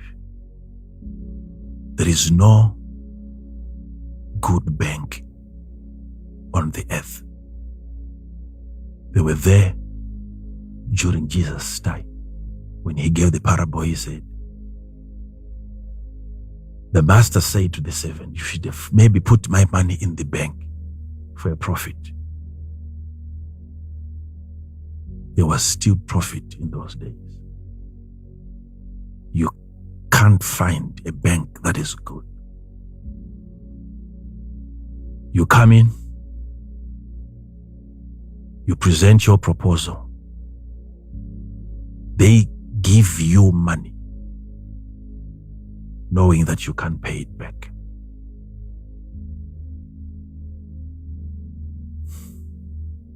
These are institutions put in place by the enemy to make sure that you become a slave to the lender. They look at your proposal and you're so excited, happy. When they look at it, they know with this kind of a business and this character that we have seen across the table, this guy can never repay this loan.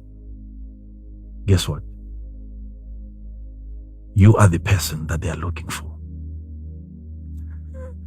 Because you have attached the actual money that you have, which is your house. That's money. Then they give you the currency in the form of debt. Knowing that, this kind of a brain, this guy. So after you are gone, they are shaking hands, celebrating. We got ourselves a new property. They know, even before the term expires, they know they have a property, they have the real money. So they give you the currency. And on your way back home, down the elevator, there is a big smile on your face and you're thanking God for the loan. When you get back home, the slave is back. You must come up with a strategy right now of repaying. Get to a point one day where you know you owe nobody anything except love. Work towards that day. And I know you can. With this grace and this anointing, you can. Such a day is coming when you know that I owe nobody anything. Such a day is coming. And you will experience the peace that the devil never wanted you to. Now you will know that this is what the devil never wanted me to have. It was never money, but the joy that only money can create. The peace that only money can create. Who is controlling your economy? If you never had a father who would give you a lecture on money, don't then make a mistake of finding a pastor, a man of God, who is just like your biological father. Let's stop there for today. Thank you so much, pastors, for having me. Wow. Thank you so much. Thank you. As you're ministering, at some point I said to myself, am I not one of those that would have wanted to hear this maybe 22 years ago? But unfortunately, as I kept on thinking, I said to myself also, would I have been able to assimilate this? Would I have been mature enough to ingest this? This is the word for the season. You know, Father, sometimes in life when things don't go according to plan, you always look for somebody to blame. And as I was listening as you were ministering, I felt this was more of me than anybody else. I think empowering an individual is giving them the ability to take control of their destiny. And that is what you have been doing. You have removed us from that place where, in as much as they may be economic witchcraft, probably things that are done beyond our control, but I think the greater part of it stems from what we understand about money and our own lives. You know, this is diagnosis of witchcraft from within, where it is the decisions that we make based on what we know or what we understand that defines who we are. Things like ingratitude. You know, I never really understood it from this perspective that gratitude can be a way of life. But when you then explained it, it became apparent to me that by reason of the way we express our thankfulness, our gratitude, we have either cultivated more or we have created a deficit within ourselves.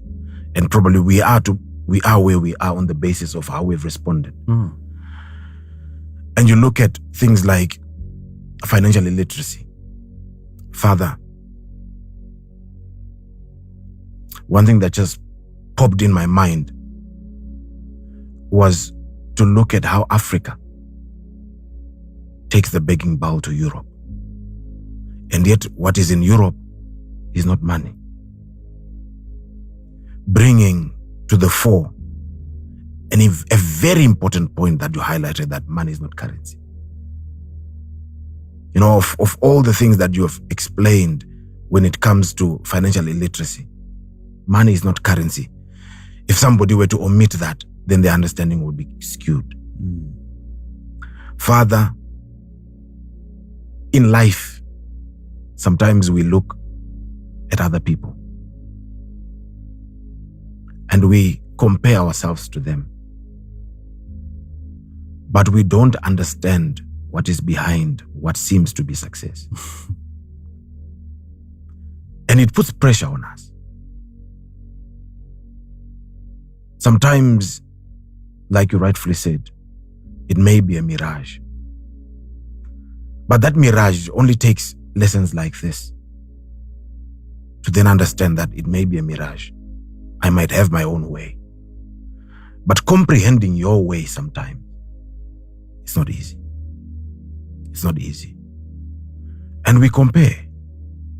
You look at a person in the UK right now, in South Africa right now, probably got a car on 0% deposit and they're driving a very nice car. And you say to yourself, I was in the same class with this guy. I grew up in the same neighborhood with this guy. But you forget that what you drive is not on debt. The life that you live is not on debt. And it takes insight from such teachings for one to really comprehend. One of the things that you highlighted, my father, this morning, that I said to myself, hey, this is becoming something else. Understanding or misplaced value. You know, it's always difficult, my father, for one to appreciate a blessing over value, what they perceive as value, over money. Oil versus the envelope, the brother. Exactly. And that one, even men of God, sometimes they'll fail that test. But thank you for your teaching this morning. Thank you, my father. It really means a lot to me. Thank you. Father, thank you so much. We're so grateful for a delivery that you've given. I'm also grateful. You wanted to say that before leaving without to be grateful. Father, as you can see, we are learning right away. It's an occupation. Wow. Thank you so much, my Father. We have had such a splendid time. Financial education. Economic Witchcraft Part 2 by The Voice. We remain eternally grateful and thankful that God has loved us so much to avail His special gift to us, packaged over many, many years of going through the fire and being smelted by the word and finally brought to perfection, and we get to enjoy this gift, The Voice. And we know that you enjoyed this service. Until we meet again next time,